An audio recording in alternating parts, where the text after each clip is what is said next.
welcome back to my channel. So today we're going to talk about emergency assistance programs in Ontario, and these are programs that are meant to help people who are in a crisis situation and need money for emergency things that they cannot pay out of pocket. So let's get started.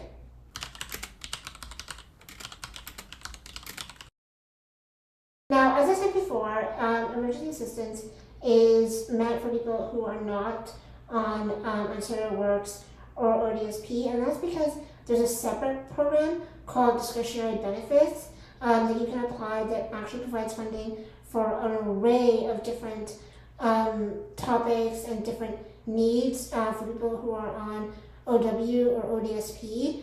However, the funding is not guaranteed, and neither is emergency assistance, by the way. It is based on your need, but it is administered through your caseworker, so they're the ones that decide whether or not to approve your applications.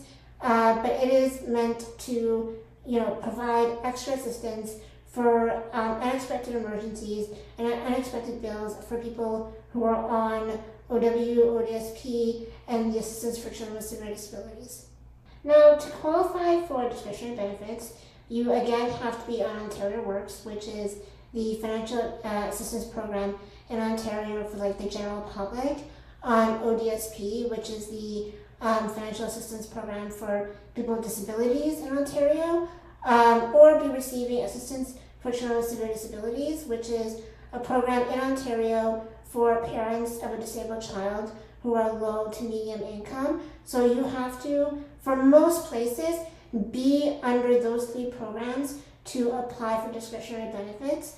But I have seen in some municipalities that they do allow people who are on CPP or EI apply for discretionary benefits, and some people who are under other programs as well, like WSIB and whatnot. So definitely check out your city's qualifications to apply for discretionary benefits, because it is through the municipality. Even though OW and ODSP and the Assistance for Children with Severe Disabilities is administered through the province, discretionary benefits is administered through municipalities, and they work in connection with the local OW and ODSP office. So definitely check to see if your municipality has broadened their scope to outside those three basic programs.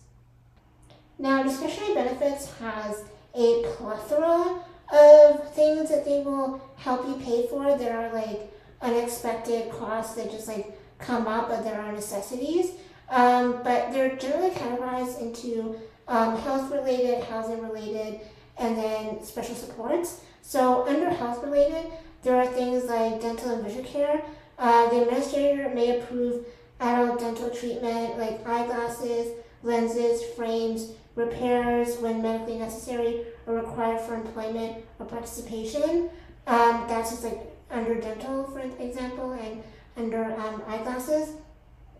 Prosthetics, appliances such as braces, stockings, artificial limbs, hearing aids can be approved when recommended by a health professional and are not covered elsewhere. Another thing they might cover is childcare for medical reasons. For instance, childcare costs may be covered when a parent needs childcare in order to attend a medical appointment. Energy, water saves. The administration may approve low-cost heating, energy, water conservation measures to help support households and safety. And then things like funeral and burial cremations. Ontario Works and ODSP may cover the cost of funerals, burials, cremation costs when no other resources are available and the administrator approves the expenses. I think for that, the person who is on OW or ODSP is the one that's being buried. I don't think it's for family members, but again, I'm not positive.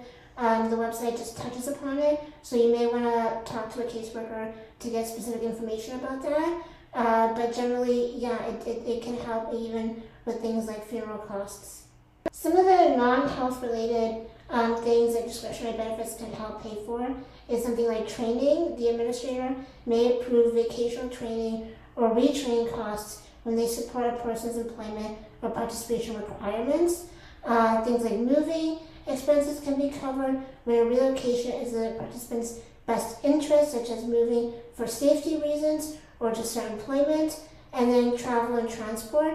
For non-health travel and transport, costs may be covered when the administrator considers a trip reasonable, such as returning home, attending court, visiting a hospitalized relative, or relocating for support. So depending on why you need to travel, if you need to travel for an appointment or essential things, then they might help cover the cost of those things. So to summarize, discretionary benefits is a really, really great program to have.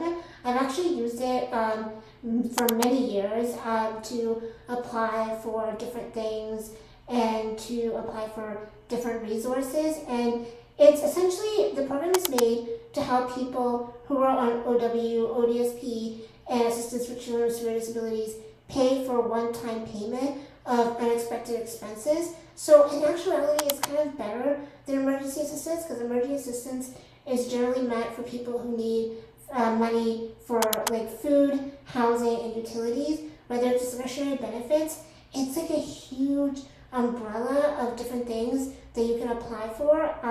So I highly recommend it. But again, it's not guaranteed. None of these programs are guaranteed. So you do have to put in the application. You have to provide as much supporting documentation that the administrator or your caseworker needs to determine whether you're approved or denied. And then generally, when you're denied, there is information on why you were denied and steps that if you want to appeal or reapply for another time down the road. But definitely check it out, because it is something that I think many people don't know about that can help them pay off things that they just come randomly out of the nowhere. Well, that's it for today's video. I know I threw a lot of information at you, but if you want more information about either of these programs, I will link them in the description. I also have a ebook on my website that goes through all the emergency assistance programs in different provinces all throughout Canada, because it is a provincial type program that provides these types of fundings. So if you want to check that out, I'll also link that in the description below. But if you like this video, please don't forget to like, share, comment, and subscribe. And I will see you next week. And I'm also going to link this video on the video I made about more programs in ODSP and benefits that people can apply for that many people don't really know about. Alright, see you guys next week.